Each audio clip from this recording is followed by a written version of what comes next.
എന്തിന് മവാസിന്റെ പ്രവർത്തന രീതി, കുട്ടികൾക്ക് മവാസ് കൊണ്ടുള്ള നേട്ടം, ഈ കാര്യങ്ങളെക്കുറിച്ച് ഒരു ചെറു വിവരം നൽകിക്കൊണ്ട് ഞാൻ പെട്ടെന്ന് ആളുകളെ ഞാൻ പ്രത്യേകം എന്റെ നന്ദി കടപ്പാടും അഭിനന്ദനം അറിയിക്കണം. കാരണം വളരെ പ്രയാസങ്ങൾ അനുഭവിച്ചപ്പോഴും തളരാതെ ഈ സംഘടന മുന്നോട്ട് നയിക്കാൻ ആ ആദ്യ കാലഘട്ടങ്ങളിൽ ഉണ്ടായിരുന്നു. അങ്ങനെ ഒന്നാം വാർഷികം നമ്മൾ കുറച്ചുകൂടി മെച്ചപ്പെട്ട രീതിയിൽ കോയാസ് ഓഡിറ്റോറിയത്തിൽ വളരെ ചെറിയൊരു ഓഡിറ്റോറിയം വെച്ചുകൊണ്ട് നമ്മൾ നടത്തി. അതിനുശേഷം വളരെ പ്രയാസങ്ങളൊക്കെ തന്നെ അല്ലെങ്കിൽ ഒരുപാട് പ്രതിസന്ധികളും പ്രശ്നങ്ങളൊക്കെ നേരിട്ടു. മവാസ് തന്നെ ഇല്ലാതെ ആ ഒരു രീതിയിലുള്ള തരത്തിലുള്ള സംഭവങ്ങൾ എന്നിരുന്നാലൊക്കെ ആളുകൾ തിരിച്ചറിയുകയും ഈ ഒരു സംഘടന എന്തൊക്കെ സംഭവിച്ചാലും സംഘടന മുന്നോട്ട് നയിച്ചുകൊണ്ട് അവരും നാട്ടുകാരിൽ നിന്നും നമ്മുടെ എക്സിക്യൂട്ടീവ് മെമ്പർമാരും ഇതിനെ ഒരു ദൃഢമായ രീതിയിൽ തീരുമാനം കൊണ്ട് മുന്നോട്ട് നയിച്ചു. ആദ്യ വർഷത്തിൽ നമ്മൾ 62,000 രൂപയാണ് അഭ്യർത്ഥിച്ചതെങ്കിൽ രണ്ടാമത്തെ വർഷമായപ്പോൾ 2,52,000 രൂപ, മൂന്നാം വർഷത്തിൽ 2,25,000 രൂപയോളം, ഇപ്പൊ നമ്മൾ ഈ മൂന്നാം വർഷത്തിൽ അർദ്ധവാർഷികം കൊണ്ടാകുമ്പോൾ 1,62,000 രൂപയോളം നമുക്ക് നാട്ടിൽ എത്തിക്കാൻ സാധിച്ചു. ഇതാണ് മവാസന്റെ രൂപീകൃതമായ സാഹചര്യം. ഈ രണ്ടാമതായിട്ട് മവാസ ചെയ്തുകൊണ്ടിരിക്കുന്ന കാര്യങ്ങൾ 19 പെൻഷൻ 400 രൂപയായിരുന്നു. അത് നമ്മൾ സ്പോൺസർഷിപ്പിലൂടെ 500 രൂപയാക്കി നമ്മൾ 19 പേർക്ക് പെൻഷൻ നൽകുന്നുണ്ട്.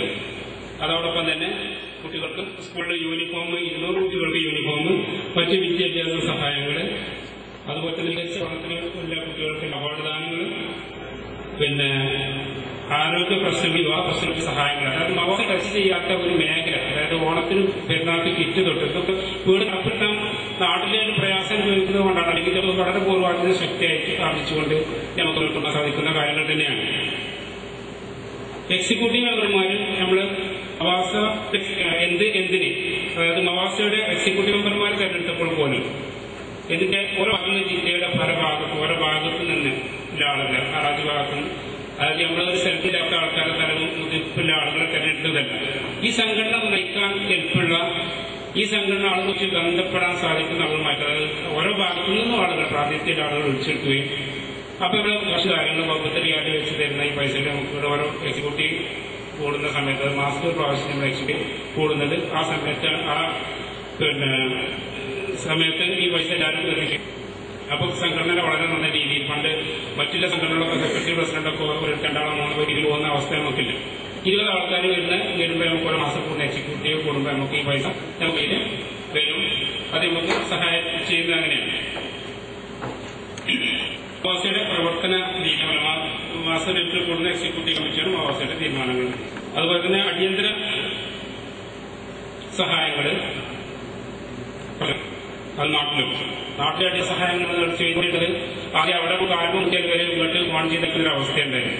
ഇപ്പൊ നമ്മൾ ചെറിയൊരു മാറ്റം അതിൽ വരുത്തി. കാരണം ഇതിൽ അടിയന്തര സഹായങ്ങൾ അടിയന്തര ഘട്ടങ്ങളിൽ പ്രവാസികൾക്കും അതെ, നാട്ടിലുള്ള ആളുകൾക്കും അതെ. കാരണം പിന്നെ ആദ്യത്തെ സംഗതി മവാസക്ക് വിളിക്കാനുള്ള ഒരു ടെൻഡൻസിയാണ് നാട്ടിൽ ഇപ്പോൾ വരുന്നത്. അതുകൊണ്ട് നാട്ടിൽ നമ്മൾ കൊടുക്കുന്ന സഹായങ്ങൾ, അടിയന്തര സഹായങ്ങൾ കമ്മിറ്റി കൂടാണ്. ഒരു കമ്മിറ്റി കഴിഞ്ഞ് രണ്ടാമത്തെ കമ്മിറ്റി കൂടുന്നതിന് മുമ്പ് രോഗി മരിച്ചു പോകും, അല്ലെങ്കിൽ അപകടം പറ്റിയ ജീവിച്ചിരിക്കുന്നില്ല, അതിന്റെ അവസ്ഥയില്ല, അത്രത്തോളം മോശമായ അവസ്ഥയിൽ മാത്രമേ ഒരു കമ്മിറ്റി കൂടുന്നതിന് മുമ്പ് നമ്മൾ ചെയ്യാൻ കഴിയൂ. അതല്ലെങ്കിൽ ഒരു എമർജൻസി കമ്മിറ്റി കൊണ്ട് നമ്മുടെ ഈ സേവനത്തിന് വേണ്ടിയിട്ട് നമ്മുടെ എക്സിക്യൂട്ടീവ് ആയിരുന്ന സേവനം കണ്ണിനെ ഗേജ് നിന്നപ്പോൾ കണ്ണിന് അപകടം പറ്റി വളരെ പെട്ടെന്ന് തന്നെ സേവനത്തിന് കൊടുക്കുന്നത് നാഷണൽ ഹോസ്പിറ്റലിൽ റെഫർ ചെയ്തു. നാഷണൽ ഹോസ്പിറ്റലിൽ എത്തി ആ സമയത്ത് തന്നെ അവിടെ പോയി. അവിടെ മധുര ഹോസ്പിറ്റലിൽ റെഫർ ചെയ്യും. അവിടെ ഉമ്മറക്കാരനായതുകൊണ്ട് പിന്നെ അത് പോലീസിനെ ആദ്യം അറിയിച്ചതിന് ശേഷം മാത്രമേ ഞങ്ങൾ ഈ കണ്ണിന് ഓപ്പറേഷൻ വേണമെന്നാണ് കണ്ണിന് ഓപ്പറേഷൻ എടുക്കുമെന്ന് പറഞ്ഞു. അപ്പൊ അത് ഉത്തരാഖണ്ഡിലേക്ക് ഇറക്കി. അവിടുന്ന് 7,000 റിയാൽ എന്ന് പറഞ്ഞു. അപ്പൊ അത് ഞങ്ങൾ മവാസയുടെ 10-15ഓളം പ്രവർത്തകർ അവിടെ എത്തുകയും വളരെ പെട്ടെന്ന് തന്നെ 7,000 റിയാൽ അവിടെ കൊടുത്തുകൊണ്ട് ആ കണ്ണിന്റെ ഓപ്പറേഷൻ നടത്തുകയും അവൻ കണ്ണിന് സുഖമാക്കുകയും ചെയ്തു.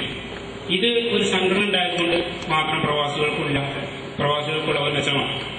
അല്ലെങ്കിൽ ഒരു 7,000 റിയാൽ നിമിഷം കൊണ്ട് പെട്ടെന്ന് ആർക്കും സംഘടിപ്പിക്കാനോ മറ്റോ അധിക സഹായം നമ്മൾ മണിക്കൂറുകൾ കൊടുത്ത സംഭവങ്ങൾ ഉണ്ടായിട്ടുണ്ട്. അതായത് നമ്മൾ ഇവിടുന്ന് വിവരം കൊടുത്തൊരു മണിക്കൂറിനുള്ളിൽ തന്നെ നമ്മൾ അവിടെ പൈസ കൊടുത്തു ഞങ്ങൾ ഉണ്ടായിരുന്ന സമയത്ത്. അപ്പൊ അത്തരം സാഹചര്യങ്ങളൊക്കെ നമുക്ക് നടത്താനുണ്ടെങ്കിൽ നമുക്ക് ശക്തമായ കമ്മിറ്റി ഇവിടെ ആവശ്യമാണ്. അതുകൊണ്ട് ഇതിന്റെ ഈ മവാസ എന്തിനു വേണ്ടി എന്ന് ചോദിച്ചാൽ നമ്മൾ പാവപ്പെട്ട ആളുകളെ സഹായിക്കാൻ നാട്ടിലെ ആളുകൾക്ക് വേണ്ടി മാത്രമാണ്. പ്രവാസികൾക്ക് ഇതിന്റെ ഒരു എന്താണെന്ന് ചോദിച്ചാൽ പ്രവാസികൾക്ക് ഒരു അള്ളാന്റെ പ്രീതി മാത്രം.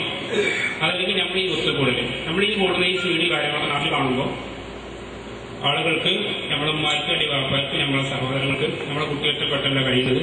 ഒരു സമൂഹത്തിലാണ് എല്ലാവരും അങ്ങോട്ടും ഇങ്ങോട്ടൊക്കെ സഹകരിക്കുന്നുണ്ട്.